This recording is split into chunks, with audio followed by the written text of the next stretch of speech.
তো হ্যালো বন্ধুরা, আজকে আমি আপনাদের রান্না করে দেখাবো লাল শাক দিয়ে চিংড়ি মাছের ঝোল। তার জন্য এখানে আমি নিয়ে নিয়েছি লাল শাক, নুন হলুদ মাখানো চিংড়ি, সর্ষে নুন চিনি, কাঁচা লঙ্কা ও শুকনো লঙ্কা। এবার আমি কড়াইয়ের মধ্যে তেল গরম করে এর মধ্যে দিয়ে দিয়েছি ফোড়নটা দিয়ে দেওয়ার পর আমরা নুন হলুদ মাখিয়ে রাখা চিংড়ি মাছটা দিয়ে এখানে ভালোভাবে লাল লাল করে ভেজে নিয়েছি।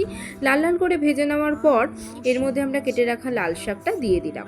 লাল শাকটা দিয়ে নেওয়ার পর আমরা এর মধ্যে দিয়ে দেবো দুটো চেরা কাঁচা লঙ্কা দুটো দিয়ে ভালোভাবে আমরা তরকারিটা নাড়িয়ে নেব। এটা একটু উল্টে পাল্টে নিয়ে এর মধ্যে দিয়ে দেবো স্বাদ মতো নুন দিয়ে এটা আরেকটু ভালোভাবে কষিয়ে নেব। কষিয়ে নেওয়ার পর এটাকে একটুখানি চাপা দিয়ে রাখবো 2 মিনিটের জন্য।